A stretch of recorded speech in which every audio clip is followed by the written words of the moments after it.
விதமாக வழங்கப்படுகிறது.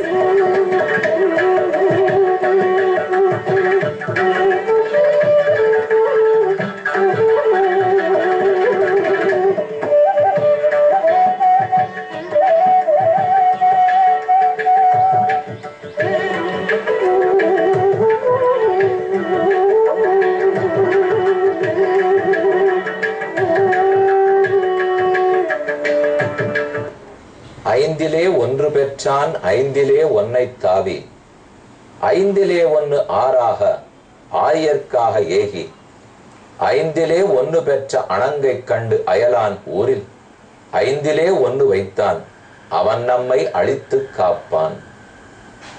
ஆஞ்சநேயரை வணங்கும் அழகான பாடல், கம்பர் இயற்றிய பாடல். 5 பூதங்கள் சிறப்பு வாய்ந்தவை. பிருத்திவி, அப்பு, தேஜசு, வாயு, ஆகாசம். இதிலே 5லே ஒன்றான வாயு பெற்றவர்தான் வாயுகுமாரர் ஆஞ்சநேயர். அவர் 5லே ஒன்றான தண்ணீர் கடலை தாவினார். 5லே ஒன்றான ஆகாச மார்க்கத்தில் தாவினார். 5லே ஒன்று பெற்ற, அதாவது பூமி பெற்ற சீதையை அயலான் ஊரான லங்கையில் போய் கண்டார். 5லே ஒன்றான நெருப்பை அங்கே வைத்து சீதையே ரட்சித்துக் கொடுத்தார். அப்படிப்பட்ட ஆஞ்சநேயர் நம்மை அழித்து காப்பான் என்று கூறும் பாடல் இது. ஆஞ்சநேயரை, திருநேத்திர தசபுஜ வீர ஆஞ்சநேயரை அனந்தமங்கலத்தில் இன்று நாம் சேவிக்க போகிறோம்.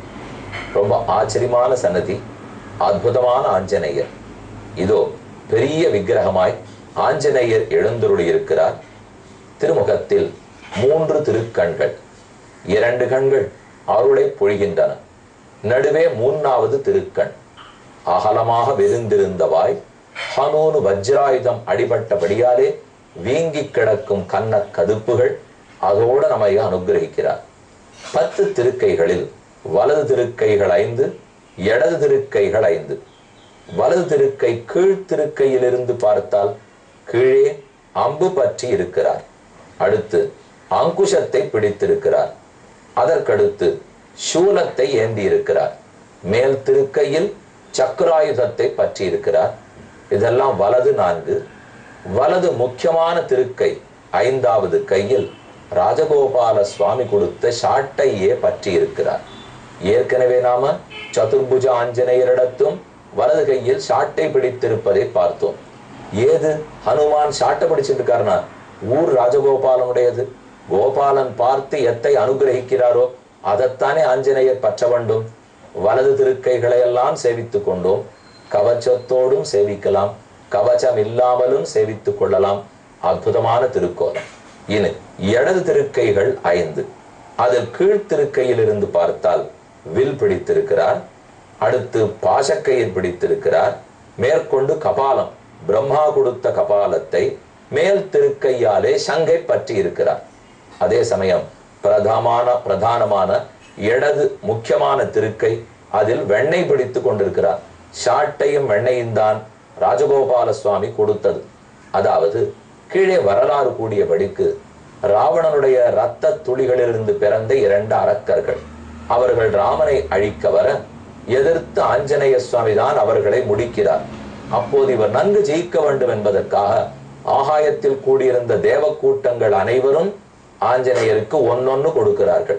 ராமன் தன் கையில் இருந்த வில்லையும் பாணத்தையும் ஆஞ்சநேயரிடத்தில் கொடுத்தார். விஷ்ணு சங்கத்தையும் சக்கரத்தையும் கொடுத்தார். பிரம்மா நான்முகன் பிரம்ம கபாலத்தையே கொடுத்தார்.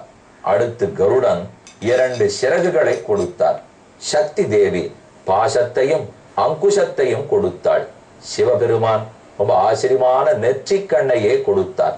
இப்படி ஒருத்தொருத்தர் ஒன்றொன்று கொடுக்க அனைத்தையும் பெற்றுக்கொண்டுதான் திருநேத்திர தசபுஜ வீர ஆஞ்சநேயராய் சுவாமி இங்கு எழுந்தருளி இருக்கிறார்.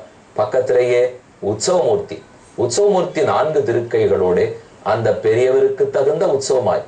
ஆனா மூலவர்னு சொல்லும் போது கல்லிலோ சுதையிலோ இருக்கும் மூலவர் அல்ல, மூலவர் அளவுக்கு பெரியவராக எழுந்தருளி உள்ளார். ஆனால் மூலவரே லோகத்தால தான் அமைக்கப்பட்டுள்ளார். ஆச்சரியமான திருக்கோயில், நிறைய கூட்டம் வர்ற கோவில். அமாவாசைதோறும் நிறைய பேர் வருகிறார்கள்.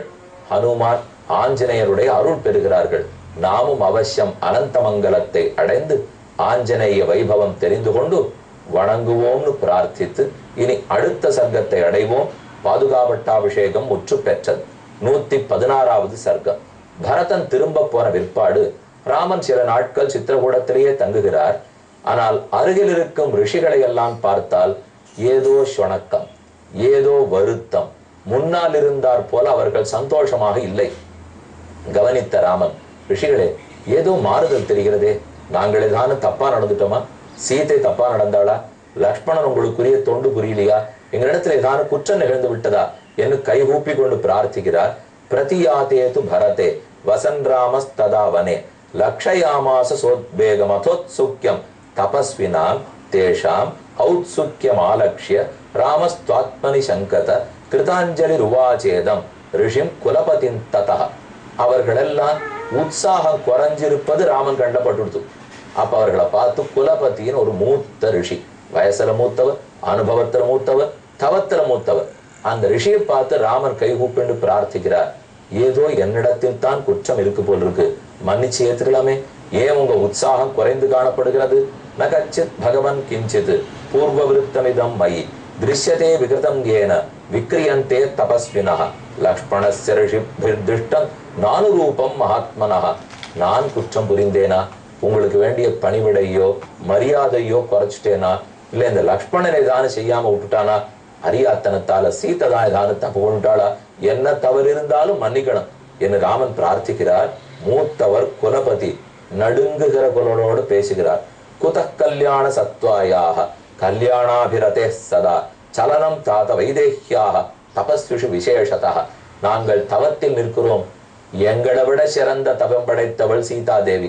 அவரிடத்துல நாங்கள் குற்றம் காண முடியும்? ஒரு குறவள் வைத்தது கிடையாது. அனைவரிடத்திலும் அன்போடும் மரியாதையோடும் நடக்கிறாள். ராமா, அவரிடத்தில் குற்றம் இல்லை, உன்னிடத்திலும் இல்லை, லக்ஷ்மணனிடத்திலும் இல்லை.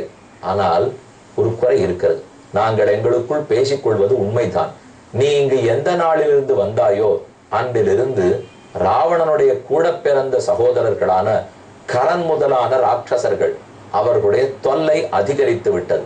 அவர்கள் எங்களை குறிவைத்து தொல்லை கொடுக்கிறார்களா, உனக்காக வந்திருக்கிறார்களா என்பதை நாங்கள் அறியோம். ஆனா இங்க எங்களை ஒன்னும் பண்ண விட்டாம அவ தொந்தரவு பண்றது உண்மை. உன்னை போய் நாங்க சொல்ல முடியுமா? ராமா, நீ இந்த இடத்துல எங்களை தேடி வந்திருக்கிறாய், நீங்க வந்ததே என் பாக்கியம். அப்படி இருக்கிறச்சே உன்னை போன்னு சொல்ல முடியாது. எங்களுக்கான யாகம் பண்ண முடியல, தவத்துல நிற்கவே முடியல, ராட்சசர்கள் தொல்லை கொடுக்கிறார்கள், என்ன செய்யறதுன்னு எங்களுக்கு புரியல, தர்ம சங்கடத்தில் இருக்கிறோம் ராமா. இதுதான் உண்மை என்ன ரிஷிகள்லாம் சொல்றா. ராவணாவரஜ கஷ்டித் கரோநாமேக ராட்சசா உட்பாட்ட தாபசான் சர்வான் சர்வான் ஜனஸ்தான நிவாசினா. இவர்கள்லாம் ஜனஸ்தானத்துல வசிக்கிறவர்கள். அங்கிருந்து வந்து வந்து நமக்கு ரொம்ப தொல்லை கொடுக்கிறார்கள். பாரும் துவம் யதா பிரவிருதி ஹஸ்மான் ஆசிரமே தாத வர்த்தசே ததா பிரவிருதி ரக்ஷாம்சி விப்ரகுர்வந்தி தாபசான். நீ எப்போதிலிருந்து இந்த ஆசிரமத்தில் இருக்கிறாதோ அப்போதிலிருந்து தான் இந்த ராட்சசர்களும் துன்பம் கொடுக்கிறார். முன்னொரு காலத்தில் கொடுத்து கொண்டிருந்தார்கள், எல்லாம் நின்னது. ஆனா இப்ப நீ வந்த அன்னிலேருந்து திரும்ப வந்தது ஏன்னு எங்களுக்கு தெரியல ராமா. தர்சயந்திகி பீபத்சைகி கூரைகி பீஷணைரபி. பார்க்கறதுக்கே பயங்கரமா இருக்கார்கள். கள்ள கொண்டு ஹோமகுண்டத்துல கொட்டுறார்கள், ஆகாயத்திலேருந்து ரத்தம் மாறி பொழிகிறார்கள், தண்ணீரை கொண்டு கொட்டி அழிச்சுடுறார்கள், மாம்சத்தை கொண்டு எங்க பேர்ல தூவுகிறார்கள், என்னென்ன உண்டோ செய்கிறார்கள். அவக்ஷிபந்தி ஸ்ருக் பாண்டான் அக்னின் சிஞ்சந்தி வாரிணா கலசாம்ச பிரவர்தந்தி. கும்பங்கள் கலசங்களை எல்லாம் உடைக்கிறார்கள். ஹவனே சமுபஸ்திதே கமனாயான்ய தேசஸ்ய சோதயன் திரிஷயோத்யமாம். அதனாலே நாங்கள் ரிஷிகள் எல்லாம் கூடி இந்த இடத்தை விட்டு அடுத்த இடத்துக்கு குடிபெயர்ந்து போயிடலாம் என்று நினைக்கிறோம். ராமா, நாங்கள் போக போகிறோம், உன்னையும் வாவென்று அழைக்கிறோம். நாங்க போனப்பற நீ இங்க தனியா இருந்தியானா? ஒருவேளை உன்னை குறி வைக்கிறவாளா இருந்தா திரும்ப ஒன்ன அழிக்க பார்ப்பார்கள். சீதையை வேற கூட வைத்துக் கொண்டிருக்கிறாய், இந்த ஆபத்து வேண்டாம், புறப்படுவோம் வா என்று கூப்பிட்டார்கள். பகுமூல பலம் சித்திரம் அவிதூராதிதோ வனம் சஹாஸ்ம அஸ்மாபிரிதோ கச்ச யதி புத்தி பிரவர்த்ததே சகலத்ரஸ்ய சந்தேகா நித்யம் யுக்தஸ்ய ராகவ சமர்த்தஸ்யாபி சகிதா வாசோ துக்கமிகாத்யதே. இனி இங்கு இருந்தியானால் உனக்கு துக்கம்தான் வரும், இருக்காதே, போகலாம் என்று கூப்பிட்டார்கள். ஆனா ராமனுக்கு இது பரதன் வந்துட்டு போன இடம், நம்ம 3 தாய் வந்துட்டு போன இடம், முக்கியமான ஆசிரமவாசிகள் இருக்கிற உயர்ந்த பவித்திரமான பூமி. இதை விட்டுட்டு போனோமா? போகிறதுக்கு அவருக்கு மனது வரவில்லை. ரிஷிகளே, நீங்கள் சென்று வாருங்கள், நான் சில நாள் இங்கு தங்குகிறேன் என்று விட கொடுத்துட்டார். ராமஹ சம்சாத்திய ரிஷிகணம் அனுகமனாத் தேசாத் தஸ்மாத் குலபதி அபிவாத்திய ரிஷின். குலபதியும் விட பெற்றார். நாங்க போயிட்டு வரோம்னு புறப்பட்டுட்டார்கள். ரிஷிகளுக்கு ராமனை மறக்கிறதுக்கு மனசு இல்லை, நினைச்சுட்டே போறார்கள். ஆசிரமம் ரிஷி விரகிதம் பிரபு க்ஷணமபினஜஹோ சராகவஹ. அவர்கள் விட்டுட்டு போயிட்டாலும் அவர்கள் இருந்த பூமிங்கிறதுக்காக அதை தொட்டு தொட்டு பார்த்துட்டே ராமன் வசித்து வந்தார். சில காலத்துக்கு இருந்தான். ராகவனையும் அவர்கள் மறக்கல, அவர்களையும் ராமன் மறக்கவில்லை. இப்படியே காலம் போனாலும் அடுத்த சர்க்கம் 117வது சர்க்கம், இனி இருக்க வேண்டாம், புறப்பட்டு போவோம். ராகவஸ்துபாயதேஷு சர்வேஷ்வரு விசிந்தயன் ந தத்ராரோச்சயத்வாசம் காரணையித் பகுவிஸ்ததா இஹமே பரதோ துஷ்டோ மாதரச்ச சனாகராக சாச்சமே ஸ்மிருதி அன்வேதி தான் நித்தியம் அனுசோச்சதா. நாள் போக பரதன் வந்துட்டு போனார், தாய்மார்கள் வந்துட்டு போன இடம் என்று திருப்தி ஏற்படுத்துறத விட்டுட்டு அந்த நினைவே வாட்ட தொடங்கி விட்டது. அதனால இங்க இருக்க வேண்டாம், நம்ம புறப்பட்டு போலாம் என்று தெற்கு நோக்கி புறப்படுறார். தஸ்மாத் அந்நத்திர கச்சாம இது சஞ்சித்ய ராகவா பிராதிஷ்டத சவைதேக்கியா லக்ஷ்மணேனச்ச சங்கதா. மற்ற 2 பேரிடத்துல சொன்னார் புறப்படலான்னு. சீதையை ஏற்றுக்கொண்டால், லக்ஷ்மணனும் ஒத்துக்கொண்டான். தெற்கு நோக்கி மந்தாகினி நதிக்கரையோரமாக வந்தார்கள். அப்போது அத்ரி அனசூயாவின் ஆசிரமத்தை அடைந்தார்கள். இன்னைக்கு அத்ரி அனசூயா ஆசிரமம் ரொம்ப அற்புதமான ரமணீயமான ஆசிரமம்.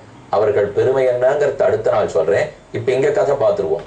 அத்ரி சஹா அத்ரேர் ஆசிரமம் ஆசாத்திய தம்பவந்தே மகாயசாக. அத்ரி முனிவரை வணங்கினான். அனசூயே ஆசிரமத்துக்குள்ளிருந்தாள். ராமனை அத்ரி உட்கார்த்தி வைத்துக் கொண்டு, ராமா, உன் மனைவி சீதையை அதோ அனசூயை பின்தொடர்ந்து போகச் சொல், அவளை போய் வணங்க சொல் என்றார் அத்ரி. சீதா அங்கேயே இருந்தார். அனசூயை யாருங்கிறது இதுவரைக்கும் தெரியாது. அப்ப ராமனுக்கும் சீதைக்கும் அனசூயின் பெண்ணாக இருந்து அவருடைய பெருமையை, அவருடைய தவத்தை மெச்சி கணவனே பேசுகிறார்.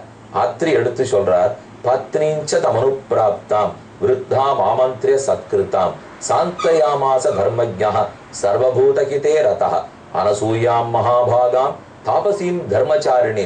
அசூயான பொறாமை, ஒரு துளி பொறாமை இல்லாதவள். இந்த நாட்டில் 10 ஆண்டுகள் மழை பெய்யாமல் நெருப்பாக கொதித்து பஞ்சம் தலைவிரித்தாடித்து, அப்போது இவள் தன்னுடைய கோரமான தபஸாலே கங்கையில் தண்ணீரை பெருக்கினாள். ஆகாயத்தில் மழையை வரவழைத்தாள். நாடு முழுக்க பூத்து குலுங்கி மலர வைத்தாள். அனைத்திடங்களும் பழங்களை பழுக்க வைத்தாள். மக்களையே திரும்ப குடியேற்றினாள். அவ்வளவு தவம் படைத்தவள் தான் அனசூயா. இந்த அனசூயா பிரம்மா, விஷ்ணு, சிவன் என்கிற 3 பேரையும் தனக்கு குழந்தையாக்கி பார்த்தவள். அவ்வளவு பெரும் படைத்த தபஸ்வினி.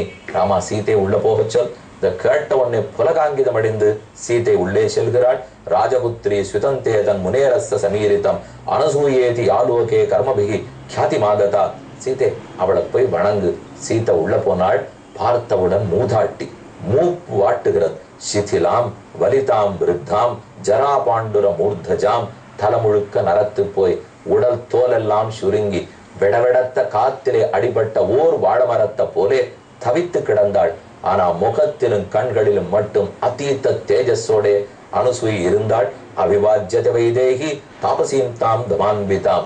தன்னுடைய புலன்களை அடக்கியவள், அனைவரையும் தன் கையில் வைத்திருப்பவள், தன் தவத்தால் அன்பால் அனைவருக்கு நன்மையே செய்யும் அனசூயா. அவளிடத்தில் சீதை பேச ஆரம்பிக்கிறாள். சீதே, நீ வந்திருக்கிறது எவ்வளவு பாக்கியம் தெரியுமா? நீ பெண்கள் குலத்துக்கே பெருமை சேர்த்திருக்கிறாய். உன்னை பத்தி நான் கேள்விப்பட்டேன், எனக்கே ரொம்ப பெருமையா இருந்தது. உனக்கு கல்யாணம் நடந்துதாமே? 6 வந்திருந்தார்கள். ஜனகர் நன்னா கல்யாணம் பண்ணி கொடுத்தாரா? தசரதன் நாட்டுக்கு அழைத்து போனாரா? கதையெல்லாம் எனக்கு கேட்கணும்னு ஆசை. சீதே, சொல் என்று சொல்ல சீதை மெதுவே தன் சரித்திரத்தை சொல்ல ஆரம்பிக்கிறாள். இருவரும் என்ன பேசினார்கள்ங்கிறதை மேல பார்க்க போறோம். தற்போது அனந்த மங்கலம் திருநேத்திர தசபுஜ வீர ஆஞ்சநேயரிடத்திலே விடை பெற்றுக் கொண்டு புறப்படுவோம். ஒரு அறிவிப்பு. மே மாதம் 17, 18, 19 ஆகிய தேதிகளில் திருநெல்வேலி SN நெடுஞ்சாலையில் உள்ள பார்வதி மஹால் கல்யாண மண்டபத்தில் மாலை 6:30 மணிக்கு அடியனுடைய உபன்யாசம். உருவ வழிபாட்டின் உயர்வு, புண்ணியம் பாவம் ஆகியவற்றின் உண்மை நிலை, தர்மத்தின் உருவன் ஸ்ரீ ராமனும் கிருஷ்ணனும் என்கிற 3 தலைப்புகள் பக்தர்கள் திரளாக கலந்து கொள்ள வேண்டுகிறேன். இந்நிகழ்ச்சி ஸ்ரீராமனின் அருளமுதமாக வழங்கப்பட்டது.